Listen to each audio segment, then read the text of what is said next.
Do you want people to love you?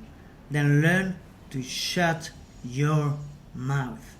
Now, when I say this, I know a lot of you will be surprised because when they watch videos on YouTube, read in forums, in books, or even buy courses, very often they are teaching you strategies of what to say, how to say it, what stories to tell to make you come across as an exceptional individual. And while they may work, they do not work because of how they make you look. No, they work because of how you make them feel. Yes, this is the most important factor in every interaction. It is not about you, but it is about how you make your conversational partners or your audience feel.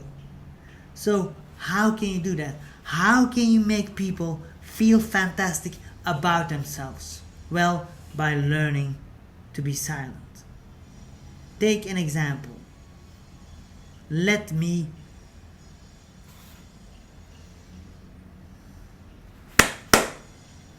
illustrate this by an example. I want you to imagine you're going out on a date and your partner starts to talk about all the things they did, the studies they did, the work they've done, the adventures they went on, the things they know, all about me, me, me, me. Would you feel attracted or not? Or somebody comes, sits with you, doesn't say a word, but looks at you with soft eyes, really allows you to land in that moment. And then they ask you questions. But they don't ask you empty questions like what is your favorite color or where do you live or how long have you lived here. No. They start asking you questions that help you discover parts about yourself that you have not remembered or are not aware of. They ask you questions about what your strengths are, about moments in your life where you thrived despite or perhaps even because of challenges. They ask you about you. They make you the focal point of attention. I want you to imagine how that feels. And I want you to think back about your life, about moments where that happened, where somebody made you feel you're seen, you're heard, you are felt.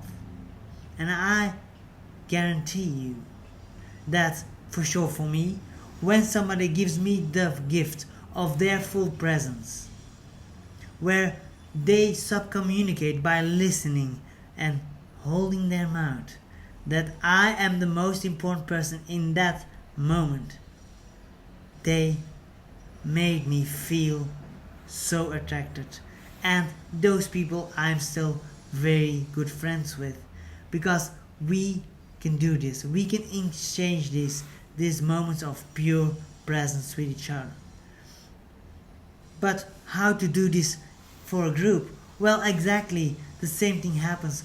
We want to bring the focal point not on our story, but about how our story relates to them.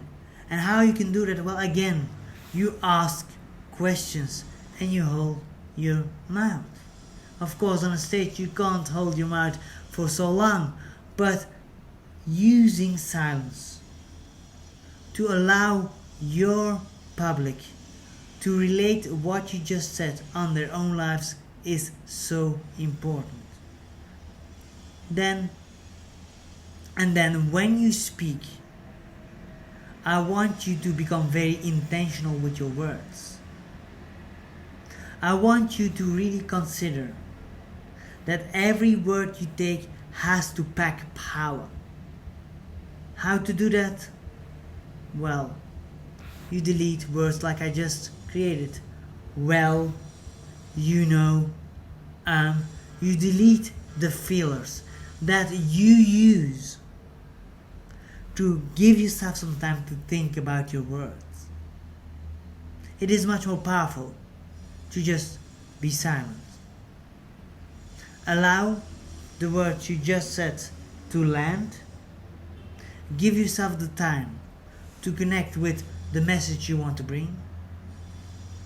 with your audience by looking them in the eyes and by taking your time to select what you say very intentionally. And what I promise you, when you do this, when you dare to be silent and allow the other person to speak, when you dare to ask them questions and let them discover how amazing they are, and when you know that what you say packs power, in that moment you will become a person that everybody falls in love with.